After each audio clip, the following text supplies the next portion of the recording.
What's up, guys? Danny Carlson here with the Actualized Freedom Podcast, and we are live with Joe Reichsfeld. You've definitely seen him in Amazon FBA Facebook groups if you're a part of some of the major ones. One of the most active people I've seen in those groups, very often known as one of the most helpful people in those groups as well, and it's pretty common to see his posts be, pretty much a blog post in itself. So you've certainly seen him in there. He has some of the most experience out of anyone I've ever interviewed. 19 years e-commerce experience. His clients currently have about 3.5 million listings across 11 marketplaces. He started working with third-party sellers, but now works mostly with giant brands doing multi-channel. Over 7 million launches and relaunches with no giveaways at full price, and also the owner of Jet Pro Tools, which gives e-commerce sellers access to the jet.com interface. So without further ado, welcome to the podcast. Joe, how's it going, man? Pretty good. How are you? Very, very good. So you have some very interesting views on e-commerce in general. So I want to start there. What is your overall take on e-commerce and how most people are doing it compared to how you think is the best way to do it?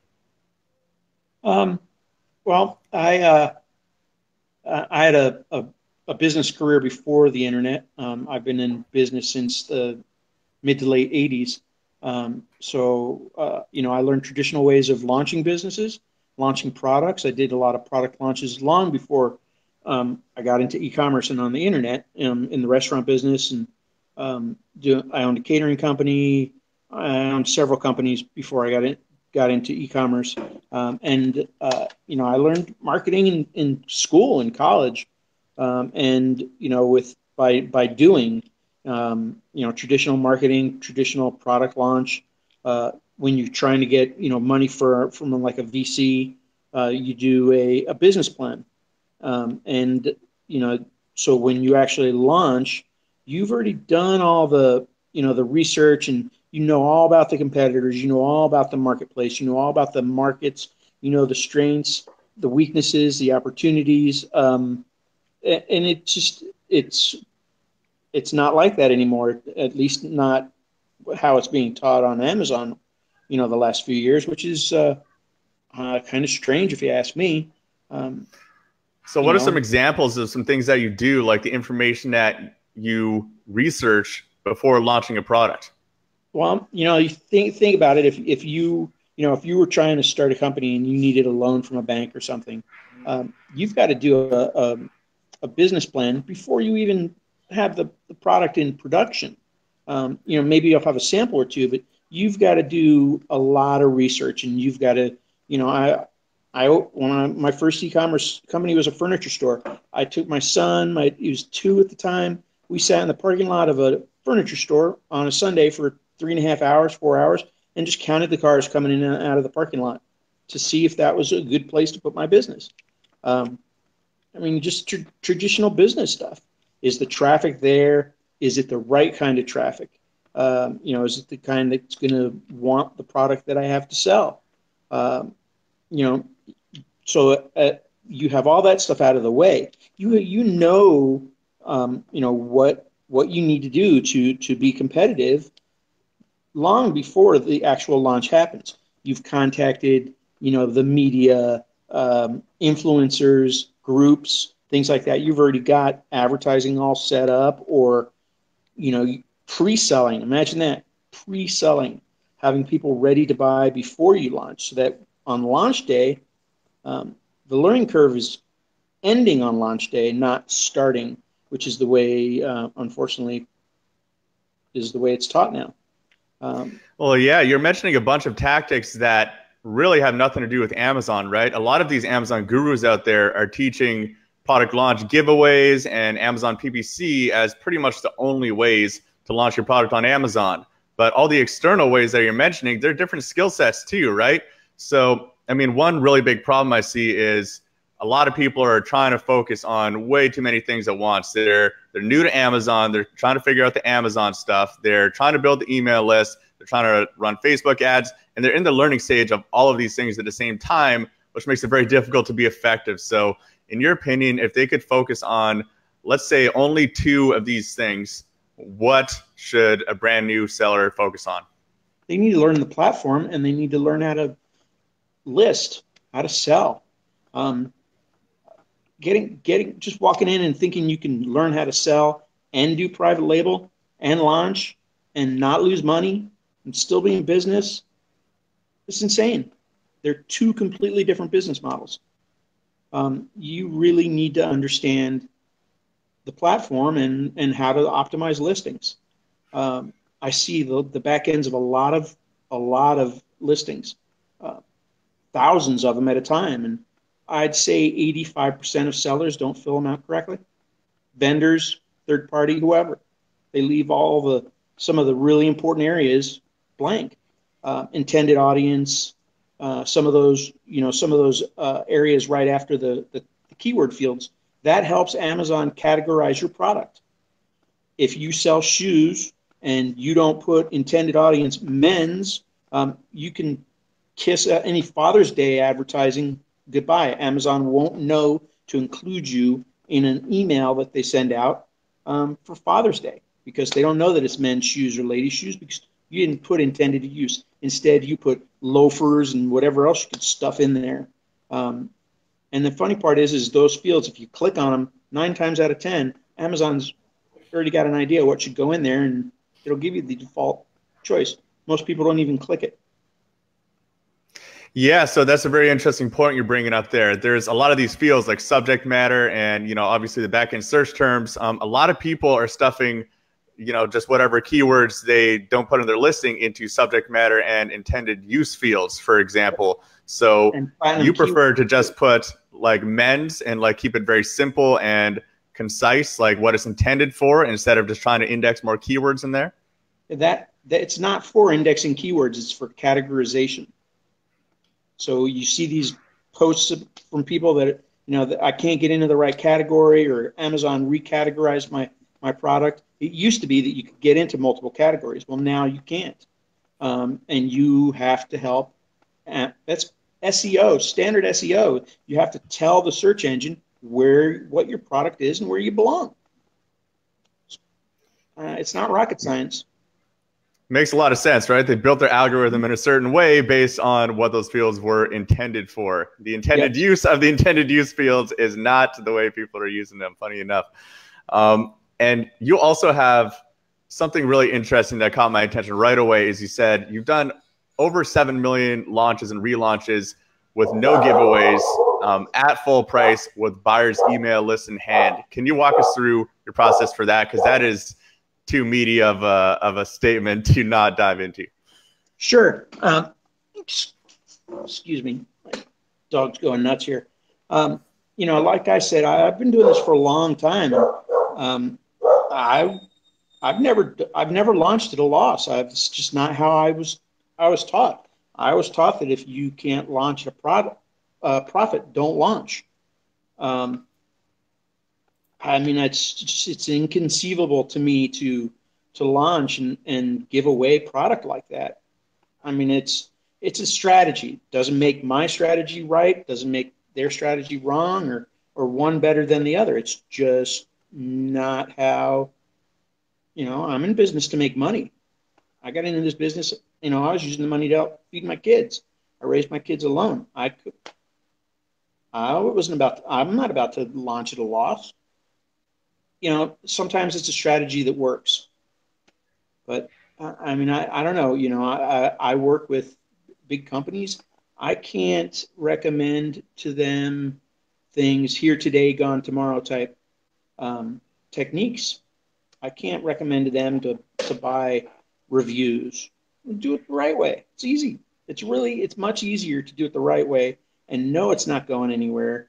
Worst case scenario, maybe it does, but to know it's not going anywhere and not have to be looking over to your shoulders and wonder, is today the day that it disappears?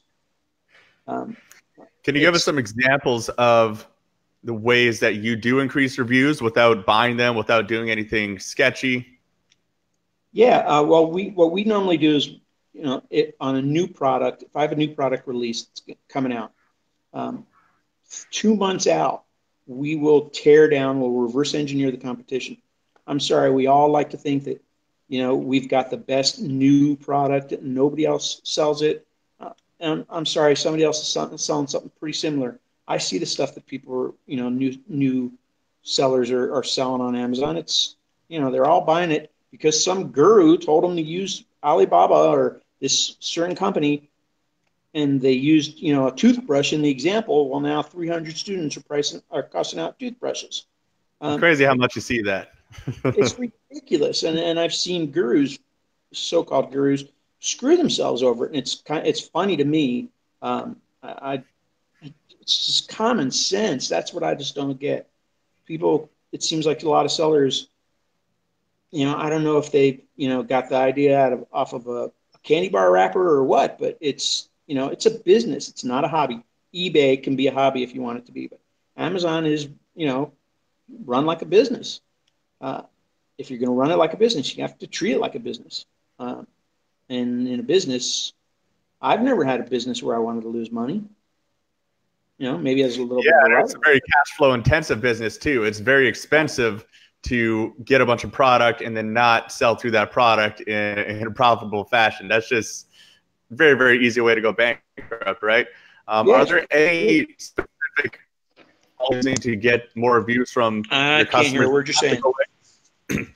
Oh, sorry. Can you hear me now? 1 second. Somebody's calling me. Now I can hear you. Okay. Are there any follow-up methods that you're using to retouch with the customers that purchase from you on Amazon to get more of a review, a better review rate? I can't hear you. 1 second. I think I heard you, but let me. Can you say something again? Better? Can you hear me now, Joe? No, barely. Testing. I can barely hear you. Let's see. All right, someone called Joe's phone, and we blew up the interview. It exploded. Here we are. Technology exploded. I see you now. Can you hear me now? Barely, but yeah, I can hear you. Okay. I was just asking, do you use any specific methods to follow up with Amazon customers to increase your review rate? Yeah. Well, reviews are I don't focus on reviews. I focus on things I can control. I don't focus on reviews whatsoever. They are, in my mind, social proof is very, very important.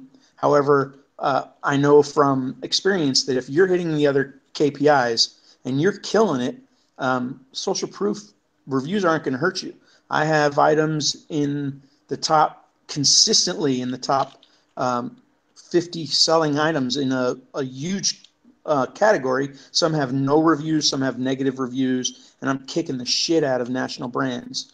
And it's, but part of that also is I work with vendors, and some of them are national brands as well. They're not, people are coming to Amazon to buy that brand for some of them. But what we do, and I mean, I've done this for years. We do warranty registrations. We do cards. I would never, as a seller, I wouldn't send out a single thing without an insert card with my name on it. I'm sorry. Amazon is blowing smoke up everybody's butt. Amazon knows that the money is in the list. The future is in the list. Getting a person on my list today, the lifetime value of that person is worth a lot more than any one and done sale, which is all you get as the seller. You get the one and done sale, and Amazon gets to spam them with 50 million emails and get more sales out of them. It's the name of the game is the list. It's not the one and done sale. You're not sellers, you're marketers. You need to be smart marketers. Your future is that list. Without that list, you're starting from scratch tomorrow. Amazon. Yeah, that wasn't a plug for Smart Marketer, Ezra Firestone's company, by the way, right? You got to be a smart marketer, but not Ezra Firestone smart marketing company, right? Yep. So I definitely agree with you on the list, right? That is your audience. Can you give the audience an example of some of the strategies you mentioned, using insert cards to try to get people onto your list? Besides that, is there any other strategies you've seen work really well to build an email list? Our whole thing is we'll do if you have instructions, you have instructions for your product. Turn it into a PDF, take that PDF, go to SlideShare, turn it into a video. Now you have a video instructions for your customers. Same thing as what you're putting in the box, but send them that link, drive them to that video afterwards, get the opt-in, get the remarketing pixel. Bam. Don't waste traffic. Sellers waste traffic. It's unreal how much traffic gets wasted. So if you're running Facebook ads and you're not giving them another payment method besides Amazon at the bottom of your funnel, you're wasting traffic, because Facebook has 1.47 million active users every day. Amazon has 330 million members. There's a big difference between those two numbers. So if you're running Facebook ads, you're getting somebody like me in your funnel. I don't buy on Amazon.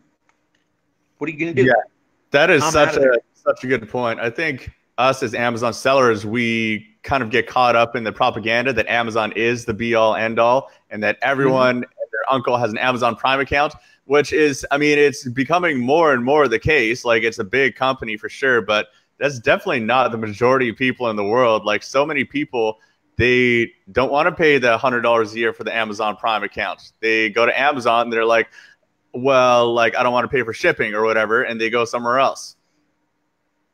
Yep. Amazon has Amazon changed the face of commerce as we know it. The phrase, the term long tail keyword came from an article written by the editor of Wired in 2004, and he was talking about the music industry and the media industry and how this new phenomena was going on, and it was being caused by Amazon. A book had just come out about a climbing accident, and it made a book that had come out 10 years earlier all of a sudden be popular now, and it was outselling the new book because Amazon had this algorithm that said, if you like this, you're going to like that too. So it created a new economy, basically. And his theory was, it's not selling 1 million of this new product today. It's selling a little bit of all of the products moving forward. And that is really the theory of long tail keywords is the duration of the sale and the duration of the extended use of a product is where all the money is. Sell 10 of an item every day, as opposed to 1 million of an item for a month, and that's it. I'd rather have the 10, for a long period of time. And it's funny because that was based on his observations of Amazon, what Amazon was doing. How it was changing the music and the media business. And books, at that time, it was books. Yeah, well, I mean, that's the kind of opportunities the internet has created, is the ability to create a company that does, hundreds of billions of dollars in revenue off of just a few of many, many, many things at once. Super, super interesting. Another company that is in a similar vein that you know a lot about is Pinterest. And I know for a fact that most people listening to this podcast are not using Pinterest for marketing in any ways, but you have a really interesting take on it. So what do you think of Pinterest for marketing for e-commerce? I used to think nothing of it, honestly. I just thought it was another, social site for my kids. But Pinterest has changed. It's been around for a long time. Pinterest is a visual predictive search engine. Think about that. A visual predictive search engine. You can take a picture of something, you can scan it with Lens, and it'll find the product. Pinterest is the largest source of free traffic this year. It's December. How many people listening to this podcast don't know that? I didn't know it until not that long ago, until I started focusing on it. The way the Pinterest algorithm is set up, if you set your account up correctly from the start, you can drive a ton of traffic. Pinterest is it's immature. It's an immature algorithm. Much the same way Amazon is a broken algorithm, but Pinterest. There's two types of users on Pinterest. There's content creators, And then there's users. Content creators are sellers. They're us. You connect Pinterest to your website, or now you can connect it to your Instagram site, YouTube, your YouTube account, or your Etsy account to verify that you are a content creator. And then you post your own content first, and that establishes that it's your content, and then Pinterest will move forward with it. But what you have to do is they're relying on the content creators to tell them what it's about, and how you set up your boards and your pins, and the structure you follow is how you get your product out there.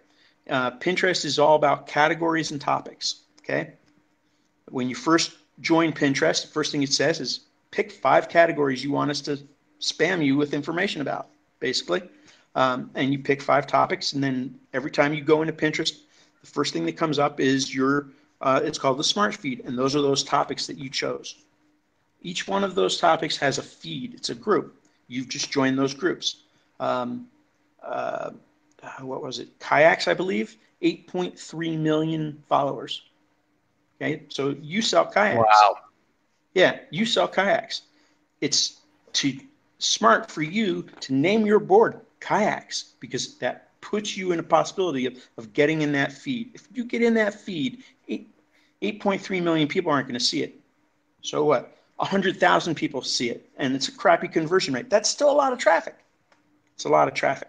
So, but then under kayaks, you have kayaks and canoeing, you have whitewater kayaking, you have kayaking photography, kayaking with dogs, backcountry kayaking, kayaking gear, kayaking accessories, on down the line. Boom, boom, boom, boom, boom, boom, boom. Name all of your boards with category and topic names, because maybe you'll show up in 3 feeds, 4 feeds, of even smaller groups, 10,000, whatever. Is that traffic you're getting now? Those people that are seeing your feed joined that group before you did, before you put your product there. They want that product. You're not trying to, grab the guy walking down the street and saying, hey, buy this shiny red kayak. You might like it. You need to learn how to kayak. No. These people have said, I like kayaking. I'm going to follow this group. I think it's 87% of users on Pinterest have said they've bought product based on what they found on research they've done on Pinterest.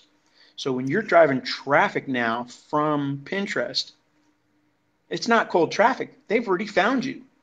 They're coming to your site, or they're coming to Amazon as warm traffic. They know who you are. They're coming straight towards you. They're not going to cost comparison. They might not even go to see the reviews. It's implied trust traffic. It's like getting it from an influencer. People look at Pinterest like an influencer. It's insane. It's really insane. Well, I love how they're cruising through. They're already on the topic that they're looking at. So they're already looking at pictures of kayaks. Their mind is on kayaks. They're dreaming about their next kayak trip, right? And that's the exact moment they find your product. Mm-hmm. They're not just cruising on Facebook and all of a sudden, blam, here's an ad just because they clicked on someone's website at some point or something like that, right? They're actively thinking and dreaming about your particular product niche, and you just happen to show up in front of them at that time, right? Yep. Yeah, I mean, it's a captive audience that's interested. There's a hell of a lot to be said about that. There's a hell of a lot to be said about that.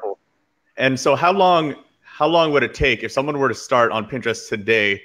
How long would you say it would take to start seeing some results from that, some good traffic, assuming that they do everything correctly? And guys, Joe has a really good checklist later on. We'll give you the details of how you can get a hold of that about Pinterest. I looked through it myself, and it's an extensive checklist, so you guys are going to want to check that out.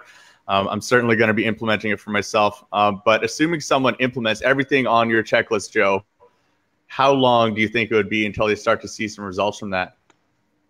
Well, as a content creator, the name of the game is engaging content. You don't just post stuff to post stuff. You want to get interest. So let's say I write a post about Facebook engagement, how to get more engagement from your Facebook posts. So then I pin that to Pinterest from my blog. Pinterest says, okay, well, this came from the creator. The first thing they do is they show it. There's two main feeds in Pinterest. There's the smart feed, which are those topics. And those topics, the order that it's shown is not the newest first. It's the most popular pins are at the top of each topic. So it's not the newest. It's the most popular. The pins that get the most engagement come up first. Okay, so you have the smart feed, and then the other feed that you have is your follower feed. The people that follow you see your most recent pins. So when you pin something as a content producer, when you pin something, the first thing Pinterest does is they show it to your followers. And the engagement that your followers put into it sends the signal to Pinterest of, hey, you need to show this to non-followers and put it in the smart feed. And then it just goes from there. So when you Pinterest has changed a lot this year. Actually, Pinterest changes more often than Google, and it's changed a lot this year. Group boards were a big thing. Now they swore off hashtags. Now hashtags are a big thing. It's really, forget the word categories and topics and think keywords and long tail keywords, because that's what it is. So now, where, if you're selling kayaks on Amazon, typical seller is going to do PPC for a handful. I mean, I've heard people say, oh yeah, no more than 50 keywords for their whole thing. So they come up with 50 different keyword combinations that they're spending way more money than they should be spending on doing PPC, when really they need 800 phrases because there's so many variations that they can afford. So now with Pinterest is all about the long tail. Those when you have a subboard of a main board, it's called a section. So you have your main board, which would be kayaks. Then underneath that, within that, you have kayak gear, kayak accessories, whitewater kayaking, kayaking in canoes. All the different long tail phrases. So then those are your subboards. And if you have a subboard of kayaking gear, you fill that board up with different pins, high engaging pins of different subterms of that long tail. Kayaking gear, kayaking seats, kayaking oars, kayaking safety equipment.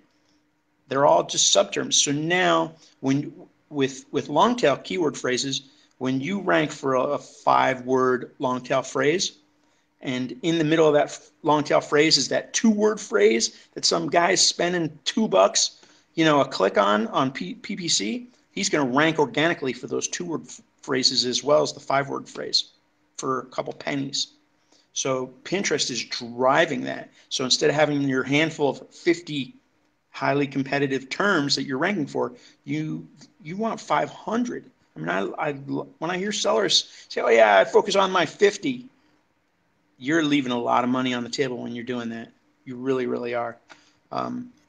So are you saying that there is some correlation between the Pinterest keywords and the Amazon keywords? If someone were to come from Pinterest from a URL that has some certain keywords in it, for example, does Amazon take a look at that somehow? Like, does that information transfer over to Amazon keyword ranking in any way? No, not at this point, no. You're still going to want to push them in, and you want to get all traffic going through your funnel because you want that opt-in. You don't want to waste traffic. Yeah. So you're not sending them directly to Amazon. I'm sorry? So you're not sending them to Amazon. You're sending them to your own landing page to get their email address. Yes. Yeah. They are your customer before they're Amazon's. Amazon can't say crap. That's the key. Get their email address before they get to Amazon. Then you got the remarketing pixel too. That's not wasting traffic. Every single person, even the ones that bounce on you off the landing page, you've got their remarketing information. If you've got your Facebook pixel on it, 2 days later, you're sending them a follow-up. Hey, you bounced. Here's this or here's that. and you didn't hear me say coupon or giveaway or anything like that. Think about it. You know, the typical demographic of an Amazon Prime customer is not a freebie seeker. The typical demographic of an Amazon customer is middle age, middle class, a house, 2 cars, kids, professional people. They don't want to be seen as cheap. They'll actually spend a little bit extra. They'll pay full price if you give them value, make them think that there's value. It doesn't even have to be value. Give them the perception of value. And they'll be willing to spend more. Nobody wants to be seen as cheap, particularly not that demographic. Do you? I don't. And if I'm looking at a group of products and everybody's dirt cheap, and the newest one is the cheapest one, well, that doesn't send a good sign to me. I'll spend more for quality because I want it. Amazon. People come to Amazon. Amazon's driven the price down on everything. It's really cut back on margins. Brands are leaving Amazon because of that. Amazon thinks they can dictate a brand's margin on stuff, and I've had vendors walk from Amazon. We cut Amazon off for 5 months this year because of vendor renewal terms that Amazon was trying to jack them up to 40% in fees. Hello, 40%. Wow. Yeah, they did it across the board. Wow. Yeah, and it's scary because what they do to vendors first comes down. It trickles down. Vendors revolted. Some of them signed it. I know some vendors that are paying 30% in fees, which is ridiculous. Why? I'll go back to I'll take my business and be a 3P seller. Well, yeah, it's like, you can go and be a restaurant and be comfortable with a 4% profit margin, but that's not most companies out there that they can't survive off of that. That's ridiculous for flow. Yeah, I mean, 4% is in the restaurant is not bad. And if it's got alcohol, it is. But if it's just a fast food place, 4% is standard for them. And you can't operate on Amazon that way because Amazon is taking 15% right off the top. I've been saying this for a couple of years now. I tell people this all the time: get rid of your low margin items. Get rid of them. If you don't have a good, clear margin to get screwed by Amazon and still have a little bit of money left over, it's not a percentage. Just give yourself enough leeway to get screwed and have money left over. If you can't do that, you get rid of it now. Sellers have seen where costs going up. They're not going down. Amazon, expanded into transportation, bought all these jets and all this different crap to lower their costs. Have you realized any of that?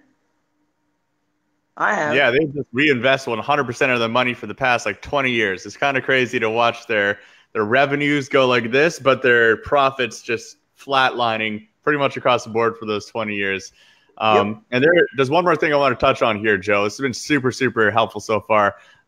You mentioned that Shopify is obviously super hot right now. A lot of people are using the Shopify platform, and unfortunately, I think a lot of people think that it's the only way to build a website to get some sales off of Amazon too. But you mentioned there's a much easier way to achieve the same thing that's much more cost effective for Amazon sellers. So how do you set up websites off of Amazon instead of using Shopify? Well, Shopify would hate me for saying this because I'm a Shopify partner. But Shopify it's not a turnkey operation. It is if you know what you're doing. It is if you have some programming experience or you have a programmer that works for you.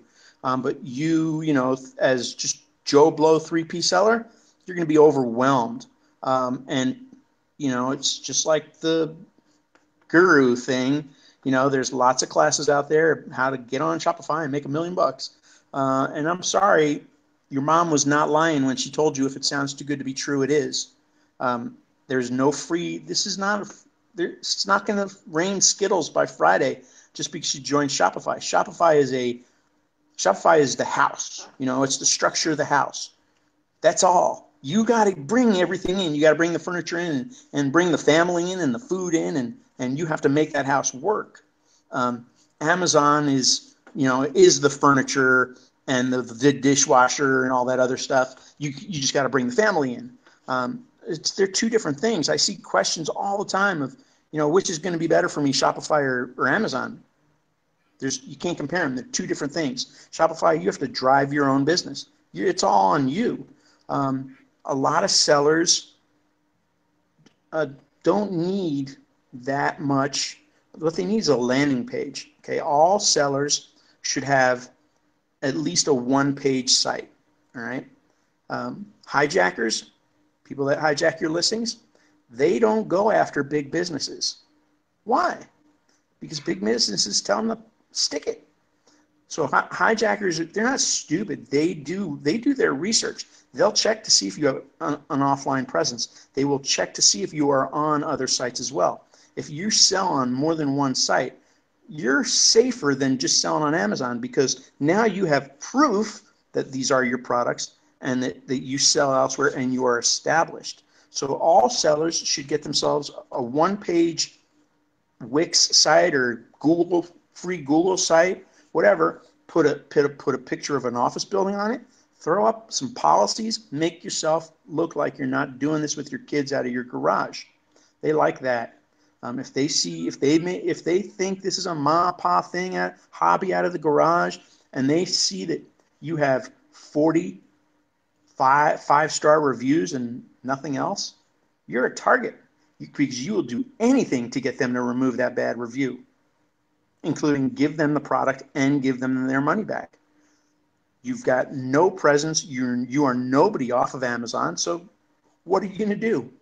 That's really the way they look at it. So all sellers should at least have that one-page site. You can get additional pages, and then now you have your landing pages. You have a contact us page maybe, but you need landing pages. If you're relying on Amazon to provide you with all your traffic, you're not going to be at the top of your game for very much longer. Yeah, Amazon really. And has to do something about membership. One thing I think that people make the mistake of thinking that Shopify is somehow a platform that has a bunch of value like Amazon. Amazon has all the customers. It has everything there. And people refer to Shopify as, oh yeah, I'm doing Shopify, like as if Shopify is its own business model. But like it all it is a website building software tool, amongst which there are dozens of these tools that are just as good, if not better than Shopify. In fact, I would argue that Shopify is actually pretty difficult to make a good website without hiring a really expensive developer. Like I actually got quoted $10,000 to create a site with something I'd consider to be pretty basic kind of checkout manipulation, like to make a bit of a fancy checkout. I could not find anyone for cheaper than $10,000 because Shopify uses its own code called Shopify Liquid that has way less developers than most websites. Like a lot of people do WordPress, not as many people do Shopify. It's actually just a website builder that is, in my opinion, not as good as most of the other ones out there. So I would just like to mention that for everybody. Like Joe said, there's free Google sites, there's WordPress, WooCommerce, there's all these, in my opinion, much better options. And at the end of the day, they're all the same thing. Shopify in itself does not really have any intrinsic value. Shopify is just a framework. It does not supply you customers, and it won't ever supply you customers. And you have to do SEO. So now you have a whole nother skill set that you need to learn on top of learning Amazon, learning PL. Now you have to be a marketer as well. I mean, I see a lot of people jump into Shopify and then they're just kind of looking around and it's like, holy crap, what did I get myself into? You don't need that. Most sellers do not need that. You have the infrastructure in place for the most part with Amazon to where you can get a 1 or 2 page site. Stripe is 5% below. Why not? So if you put Stripe at the bottom of your funnel, your Facebook ad funnel, you get your people from the ad into the funnel. In the funnel, you're talking about the value of the end result of the product that they're buying, the experience, not the product itself. At the bottom, where you would normally just send them off Amazon, you give them a choice, Amazon or Stripe, or Amazon and, you also sell on eBay. Give them the choice of eBay as well. Give them no more than 4 choices. If you're on a lot of platforms, just don't overcomplicate it. You pretty much got to tell them what to do and where to go. But why wouldn't you put Stripe on your funnel? It's 5%, not 15%. And you're getting traffic that might not be an Amazon member. If I get into your funnel, I'm not going to Amazon. I don't buy on Amazon. I'd rather go to a website and spend the money on the website, because more money is going to end up in your pocket as the seller. That's just, I don't need to make Jeff Bezos any richer than he already is. That's what PPC is for. He's got everybody fooled. Believe it or not, Amazon was a platform before Amazon started PPC. There were no marketing services for a long time on Amazon. And Amazon is set up to be able to, they didn't have it as defined as it is now, the whole relevance thing and all that. It's always been that way. And now they actually tell you, what the KPIs and stuff are, but it's always been that way. Relevant listings that speak to your target audience is no different. They've been doing that since ancient Greek times. You have a product, you have a pitch, you pitch it to your target audience because you know what their motivations are. It's not new. It's nothing. It's not new. That's if you optimize your listings correctly and you launch correctly. There's no reason why you can't get to the page 1. You have your off Amazon army ready. You have your list. You've already talked to influencers. You've involved yourself in a couple influencer groups before you're ready to launch. You're not selling in these groups. You're just getting your name out there. So when you are ready to launch, you can say, hey, by the way, here's my story. Here's why I'm in this group. Here's why I chose this product. Bam, support me. Well, you've already built trust with these people. They're going to support you. It's implied trust. When they already trust you or they trust them, the influencer's recommendation, it's warm traffic. It's not cold traffic. On an Amazon listing, the traffic that Amazon's sending to you, it's not cold only because they're there to buy. Other than that, they have no clue who you are.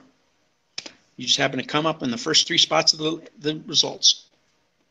Yeah, I think it's very refreshing to hear this from someone who's actually had a lot of experience driving off Amazon traffic and creating these off Amazon funnels. Because like we said earlier in the podcast, most of the Amazon gurus out there are teaching launch your product using, viral launch and a 90% discount and then blast the PPC. And then maybe they're saying run some Facebook ads, but they themselves don't have that much experience doing it. Joe is someone who has tons and tons of experience with off Amazon stuff, 19 years of e-commerce experience. And you're also transitioning into creating some kind of course where people can learn more about this kind of stuff. Is that correct, Joe? Yes. Yeah, I am. I started out up till 2009. I was doing SEO seminars in 2005. I stopped doing that because I was just getting too frustrated with the participants. But I worked with 3P sellers until 2009. And then I switched sides. I went to the vendor side. You can lead a horse to water. You can't make him drink. Even if you put his head under the water, doesn't mean he's going to drink. It was dragging down my own sales, my own business, trying to force people to do stuff. What I found with the vendors is, they've got a big company. They've got investors. They've got boards. They've got people to answer to. A CEO of a corporation a lot of times is under a lot of pressure when they're advancing into new markets, when they're going into 2 or 3 new markets or e-commerce places at the same time. They're under a lot of pressure for results. They get shit done, and they pull the money out to do it right. And there's a lot to be said about that. But what I've learned was that from the 3P seller side, originally I was trying to help sellers compete and level the playing field. That was the whole beginning of the internet, was leveling the playing field against, large sellers. And it was. So then when I got with vendors, I realized that some of these vendors really are as stupid as I thought. I mean, it's a big company. Hey, we're going to just throw money at PPC. We're going to throw more money at PPC. Look at all those stupid 3P sellers. They want to compete with us on 2-word phrases. We're just going to throw more money on it because we have the bottomless budget. They'll never beat us. And that's what they do. They laugh, but they don't necessarily optimize. They just throw money at it. They throw people at it and don't hold them responsible. It's the Peter principle, something from the old days of Chrysler. You continue to get promoted up through a company because of longevity, not because of brains, until you get promoted to the point of incompetence. And it's alive and well in corporate America. Unfortunately, it is still there. Not like it was then, but it's still there. I see more opportunities for 3P sellers against big brands now more than ever, especially with the way Amazon is just flat out assaulting big brands and chasing them off. There's a lot of sellers that brag about how well they do on Amazon against these big brands. Well, these big brands don't want to drive any business to Amazon that they don't need to. Why? It's the most costly platform to sell on. It's ridiculous. So they're okay with that. I know a few sellers that do really, really well in their niches against major brands. Could they do that off of Amazon? I don't know, because some of those major brands are in every single store on every single corner, throughout the United States. Yeah, it's completely different skill set too. These people have learned the Amazon skill set and become really good at that. But a lot of the stuff that you've talked about on this podcast and that you are putting out content for your new project here is about the off Amazon stuff, and that's what I find really interesting about yours. If people want to know more about that, and then also the Pinterest checklist that I mentioned earlier that I'm certainly going to be implementing and checking out, where can people find that stuff? Well, I have my blog is ecommerceoptimizer.com, and my new site is ecomoptimizer.com. And basically, I have issues with the 3 or 4 day really expensive webinar that teaches a black hat questionable tricks to sellers that don't necessarily know better. That disappear after 9 months. So what are you? You're back at that guy's door in 9 months for the next big seminar. I have issues with that. I started out with a laptop and 6 painted cow skulls. That's how I started in e-commerce. And I picked up. We started a custom Southwest furniture company. My ex-wife and I. She liked to paint cow skulls. I got all kinds of stuff around here that she's done. But we started a custom Southwest furniture store. We were driving to Santa Fe, New Mexico. We were going through an Indian reservation. There was an abandoned gas station on the side of the road with some Indians selling Native American jewelry. She wanted to stop. We stopped. I started talking to them. All of a sudden, I'm blind drop shipping Native American jewelry. I was paying them more than they could get at the abandoned gas station, and I was splitting what I was selling it for, so I was making bank too. We hit $1 million in sales within 18 months of just starting, and it was insane. So my whole thing is I want to help 3P sellers. Amazon has 330 million members. There's 3.7 billion people on social media. Amazon is becoming, and they created this themselves, Amazon is becoming a very highly specialized niche selling platform. Think about it. It's less than 10% of the people actually on social media are Amazon members. What's next? Where are you going to go? If you want to expand your business, you need to start looking at the other places to go. The future as a seller on Amazon is driving traffic. You got to get your ass in gear. If you're not driving traffic from off of Amazon, you're going to see yourself sliding down. That was always my secret weapon. Till the last couple of years, now Amazon's focusing on it. Amazon started rewarding social links. Social proof is not just reviews anymore. Social proof now is also backlinks to your listing. Social proof is mentions on social media. You can have social proof and have no reviews. How do you get that? Influencer marketing, your own involvement in groups, Facebook advertising, whatever. When you're driving traffic, it's not cold traffic. They're going there for you. They're going right to your listing. They're not going to some search engine. They're going right to your listing. They're bypassing the competitors. The only way they're going to see competitors' price is that little ad right underneath the buy button. They're not going to see all the other listings. They might not even see Amazon if you're sending them to the right listings. What can a 3P seller do to combat Amazon or a big brand, any big brand? If I'm, let's say I make these Snowball speakers here, or these microphones, okay? I'm Snowball, and you as a seller are selling them also, okay? Snowball is not going to also sell a speaker set or maybe the camera set or something that complements that Snowball microphone. Snowball microphones is Snowball microphones. They don't sell the other things. The headphones that you're wearing, they might not sell those. So as a 3P seller, you need to find that item that big brand is not going to be able to just pull out of its back pocket and whip up and compete. Well, now you've got a bundle that they can't compete on. Now you have your own listing, and that big brand is not on it. And it's value. You're adding value. Are you going to take a loss? It just depends. It depends on what you're bundling.